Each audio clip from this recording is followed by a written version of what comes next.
លោកតាកណាហ្វេនព្រះនាងគ្រប់លក្ខតើសប្តាហ៍ថ្ងៃនេះទ្រង់មានប្រជជនប្រមាណហើយចូលចម្រើនកូនចំពោះរឿងព្រះនាងគ្រប់លក្ខនេះមិនមានកូនទាំងឡាយឬក៏មិត្តពធទាំងឡាយណាអាចមើលធ្លុះពីទង្វើរបស់ព្រះនាងបានទេគ្រប់ទង្វើគ្រប់សកម្មភាពទាំងការនិយាយស្ដីទាំងទង្វើទាំងចរិយាទាំងឡាយនោះកូនទាំងឡាយមិនអាចសម្គាល់ថាតើនរណាមួយដែលជាព្រះនាងគ្រប់លក្ខនោះទេ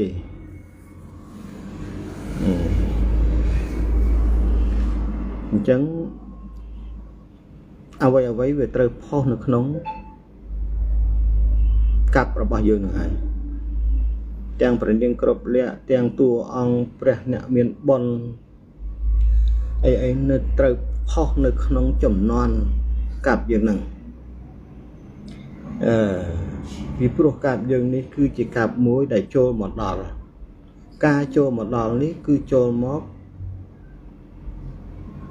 ដើម្បីជាសញ្ញាឲ្យកូនទាំងឡាយបានដឹងថាតើកັບដែលចូលមកដល់នេះមនុស្សលោកទាំងឡាយគ្រប់ជាតិសាសន៍ដែលមានជីវិតរស់នៅលើចក្រវាឡទាំងមូលនេះមានការប្រះចាកពីសភាពដើមរបស់ខ្លួនបែបណាទេណានៅពេលណាដែលមនុស្សលើចក្រវាឡទាំងមូលមានការប្រះចាកពីសភាពដើមរបស់ខ្លួនតាំងពីកំណើតនៃមនុស្សទី1មកនោះមានន័យថាកັບនេះចូលមកដល់ភាពអន្តរាយភាពវឹកវរទាំងឡាយក៏ត្រូវចូលមកដល់ព្រមគ្នានៅក្នុងកັບយើងនេះដែលតម្រូវឲ្យមនុស្សដែលមានកុសលខ្ពស់ទាំងឡាយរៀនឆ្វេងយល់គ្រប់គ្នាថាកັបរបស់យើងគឺជាពេលវេលាមួយដែលចូលមកដល់ដែលរាប់ពាន់ឆ្នាំក៏ឡងមកហើយឥឡូវវាដល់ពេលគម្រប់នៃការទទួលនូវភាពមហន្តរាយហ្នឹងណានៅពេលណាដែលមហន្តរាយត្រូវកើតមានចំពោះធម្មជាតិទាំងឡាយលើចក្រវាឡហើយនោះពេលនោះហើយក៏ជាពេលវេលាដែលព្រះនាងគ្រប់លក្ខនិងព្រះអ្នកមានបុណ្យលោកត្រូវយាងចេញអ្នកដឹកនាំសាសនាក៏ត្រូវយាងចេញឃើញទេព្រះសិអាមេត្រីក៏លោកត្រូវយាងចេញមកទទួលនៅការដឹកនាំបន្តពីតថាគតនេះសាសនាពុទ្ធហ្នឹងឃើញទេអញ្ចឹងបច្ចុប្បន្ននេះកូនមើលទៅគ្រប់ទង្វើមិនថាពុទ្ធជនឬក៏អ្នកបួសអីទេតាមបណ្ដាសាសនាយើងពិនិត្យមើលឃើញទាំងអស់គ្នាហើយមិនមែនលោកឪសំដៅនេះមកថាវាអាក្រក់ទាំងអស់នោះទេល្អតិចអាក្រក់ច្រើនអញ្ចឹងកាលណាបើល្អតិចអាក្រក់ច្រើនល្អតិចនោះមិនអាចយកឈ្នះអាក្រក់ច្រើននោះទេអញ្ចឹងភាពមហន្តរាយគឺជៀសមិនផុតនោះទេសង្ឃឹមថាកូនទាំងអស់គ្នាត្រូវរៀនសង្កេតមើលពេលខ្លះតួអង្គទាំងឡាយដែលមានតួនាទីកំពុងធ្វើនោះលោកក៏ចាប់ផ្ដើមដឹងខ្លួនឯងរៀងខ្លួនហើយក៏កំពុងតែបន្លំកាយបន្លំខ្លួននៅក្នុងវងនៃពពួកអសោមាដែលកំពុងយកតំបកកាយរបស់មនុស្សនឹងធ្វើជាកាយរបស់ខ្លួនឃើញទេ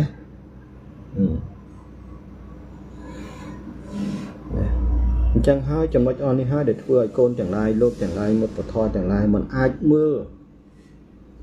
ឲ្យដឹងថានរណាមួយជាតួអង្គព្រះលោកអ្នកមានបុណ្យតួអង្គណាមួយជាព្រះនាងគ្រប់លក្ខតួអង្គណាមួយដែលជាព្រះដឹកនាំសាសនានោះទេ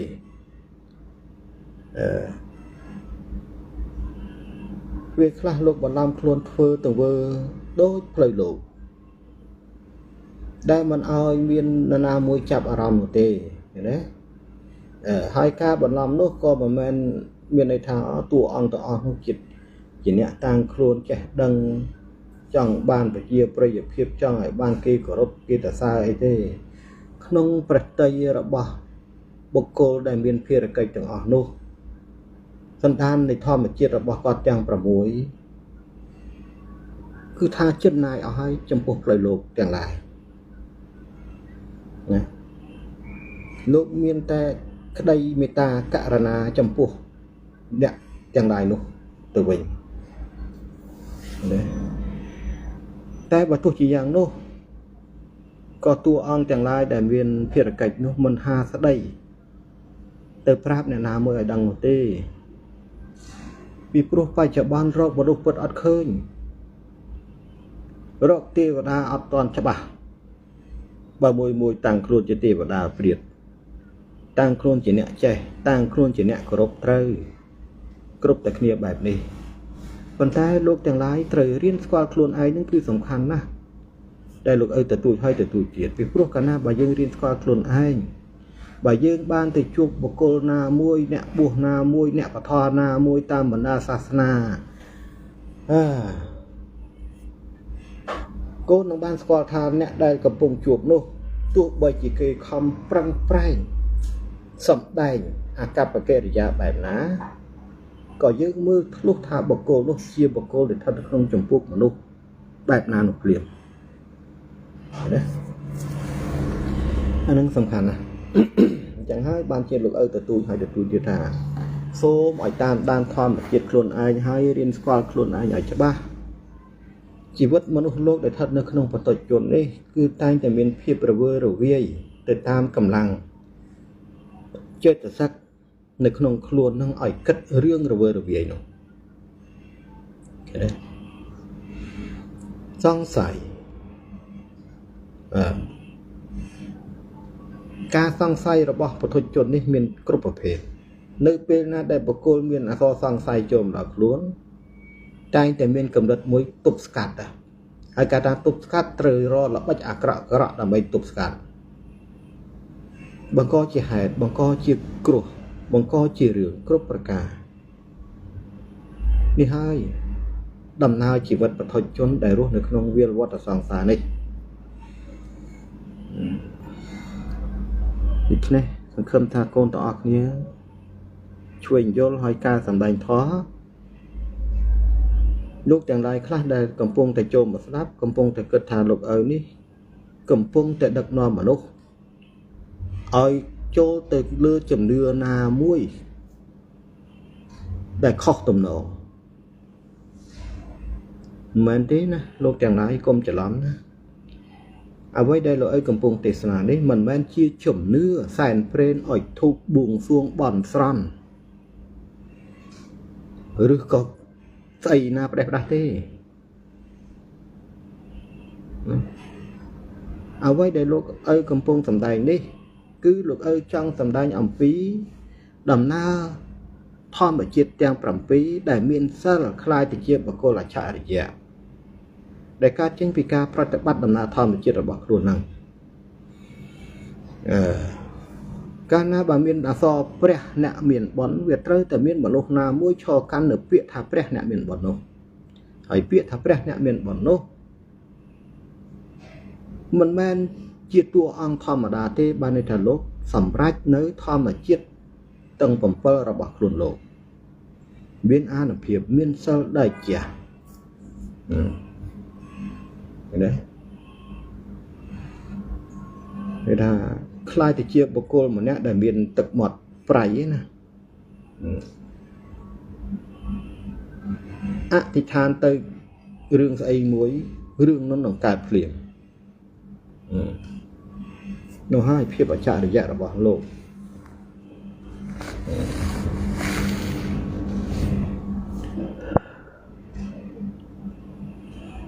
ចំពោះពាក្យថាព្រះនាងគ្រប់លក្ខឬក៏ព្រះអ្នកមានបុណ្យនេះលោកឲ្យចង់សម្ដែងឲ្យលោកទាំងឡាយបានយល់ថាមិនមែនសំដៅទៅលើតើតែមនុស្សនៅភាពបរិសុទ្ធស្អីទាំងអស់នោះទេភាពបរិសុទ្ធរបស់មនុស្សម្នាក់នៅតែបរិសុទ្ធរហូតនោះរាល់ថ្ងៃអត្តកំបាំងដ៏ល្អិតនេះកូនទាំងឡាយមិនយល់ទេកូនខ្លះមិនថាប្រុសមិនថាស្រី គាត់កំពុងគិតថាអញគ្មានភាពបរិសុទ្ធទេមិនមែនទេកូនទាំងឡាយនៅតែមានភាពបរិសុទ្ធនៅពេលណាដែលធម្មជាតិទាំង7របស់ខ្លួនភ្ញាក់ឡើងនោះភាពបរិសុទ្ធរបស់ខ្លួនឯងនៅតែជាបរិសុទ្ធមិនទាន់មានអ្វីមកប៉ះពាល់ទាំងអស់គេថាបើសិនជាមនុស្សប្រុសនៅលាវណានៅលាវតែអ្វីដែលលោកទាំងឡាយកំពុងតែជួបប្រទះកំពុងតែគឺចេតសិកក្នុងខ្លួនទេវាជំរុញឲ្យជួបដល់ឲ្យទាន់ណាបងប្អូនគ្នាពីព្រោះដំណើរលោកទាំងឡាយនោះតួអង្គគ្រប់អង្គនោះត្រូវស្ដាប់ឲ្យទាន់មិនមែនសំដៅទៅលើបុគ្គលដែលនៅលាវមិនទាន់ស្អីមានគូសកលមិនទាន់មាននេះមិនទាន់មាននោះអីមិនមែនសំដៅទៅលើរឿងនោះហើយកំណត់ថាជាតួអង្គព្រះអ្នកមានបុណ្យឬក៏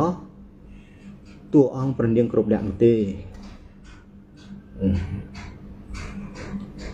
កំណើតរបស់មនុស្សជាតិយើងទាំងឡាយកាលណាបើមកចាប់កំណើតថ្មីជាមនុស្សលើផែនដីនេះអ្វីក៏ថ្មីតម្រូវឲ្យអ្វីដែលថ្មីហ្នឹងបុគ្គលហ្នឹងត្រូវប្រឹងប្រែងស្រាវជ្រាវធម្មជាតិខ្លួនឯងពីអតីតកាលគ្រប់ជាតិមករលឹកឲ្យដឹងខ្លួនឯងអញ្ចឹងដើម្បីឲ្យបុគ្គលនោះយល់ច្បាស់ពីដំណើរផ្លូវលោកក្នុងកំណើតឲ្យខ្លួនឯងមកចាប់កំណើតនេះបុគ្គលនោះត្រូវតែធ្លាប់ឆ្លងកាត់នៅវិញ្ញាសាជីវិតគ្រប់ចម្ពោះទាំងអស់ឲ្យដឹងពីដំណើរកិច្ចការផ្លូវលោកទាំងអស់ដែលខ្លួនឯងបានមានកំណត់មកកើតជាមនុស្សត្រូវជួបអីខ្លះភាពទុក្ខសោកភាពកំសត់ភេទវេទនាភាពសប្បាយភាពផ្អែមប្រៃល្វីងជូរចត់ដឹងគ្រប់រសជាតិទាំងអស់ទើបបុគ្គលនោះអាចស្វែងរកខ្លួនឯងឃើញថាអស់អ្វីទាំងឡាយដែលយើងបានឆ្លងកាត់យើងដឹងអស់ហើយយើងជួបអស់ហើយក៏ជាពេលវេលាដែលយើងត្រូវនឿយណាយចិនឆ្អល់នឹងដំណើរផ្លូវលោកដែលគ្មានការពិតយើងចិនឆ្អល់នឹងដំណើរវិញ្ញាសាជីវិតកន្លងមកនេះរួចហើយពេលនោះហើយដែលអាចធ្វើឲ្យលោកទាំងឡាយនោះភ្ញាក់ខ្លួនស្វែងរកការពិតរបស់ខ្លួនឯងមកវិញបាន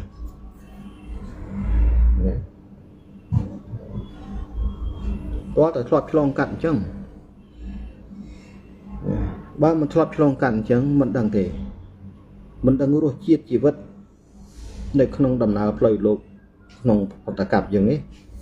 វាមានស្អីខ្លះវាជួបរឿងអីខ្លះនោះទេ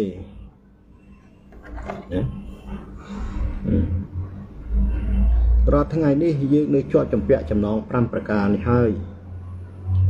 ដែលជាអន្ទាក់ចងរូបរិទ្ធរបស់យើងមិនអាចធ្វើឲ្យធម្មជាតិរបស់យើងនឹងធ្វើដំណើរដល់ទីបញ្ចប់នៃសច្ចធម៌ទៅបានមិនអាចធ្វើឲ្យធម្មជាតិខ្លួនឯងមានសិល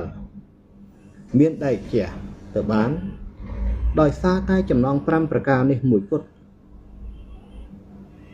ដូច្នេះដើម្បីដោះចំណង5ប្រការនេះឲ្យរួចលោកទាំងឡាយគួរគិតបែបណាលោកទាំងឡាយខ្លះក៏គិតថាចាំមើលអញរកស៊ីមានបានដោះស្រាយចំណង5ប្រការអញរួចរាល់សិនចាំអញដើរក្នុងផ្លូវមួយដ៏ស្ងប់ស្ងាត់នោះមិនងាយទេលោកទាំងឡាយទម្រាំនឹងរកបានអរិញណែវត្ថុអនត្តាទាំងឡាយមកដោះស្រាយនៅចំណង5ប្រការរបស់ខ្លួនអាយុ80ក៏ដោះមិនរួចផងប្រយ័ត្នណាអាហ្នឹងភាពវល់វល់នៅក្នុងសង្សារវដ្តដែលចិត្តសិទ្ធក្នុងខ្លួនជំរុញឲ្យយើងកើតជាសេចក្តីប្រាថ្នាហួងហែងឃើញទេឲ្យយើងជាប់ចម្ពាក់ដោះមិនចេញដោយសាររឿងអស់ហ្នឹងលោកឪអត់ទេមិនមែនមានន័យថាលោកឪរត់គេចពីចំណង5ប្រការនោះទេបើទោះជាលោកឪស្ថិតនៅជាមួយនឹងចំណង5ប្រការក៏ធ្វើឲ្យធម្មជាតិខ្លួនឯងមិនរីកចម្រើនដែរអញ្ចឹងមានតែការសម្រេចចិត្តមួយតែប៉ុណ្ណោះ អាហ្នឹងឲ្យច្បាស់អញ្ចឹងបើយើងរវល់តែគិតថាលោកអើយលោកតាអើយងាយទេខ្ញុំនៅជាប់ចំណង5ប្រការម្ដាយចាស់ប្រពន្ធកូនអាហ្នឹងគុំអាយកថយមកដាក់ក្នុងខ្លួនហើយដោះមិនរួចទេចំណងនោះមិនងាយទេចិត្តទឹកវាមិនឲ្យសម្រេចទេតោះតែយើងសម្រេចចិត្តដកខ្លួនមួយរយៈណាមួយឲ្យផុតហើយចម្រើនបដិបត្តិជួយចំណង5ប្រការរបស់យើងពីក្រោយ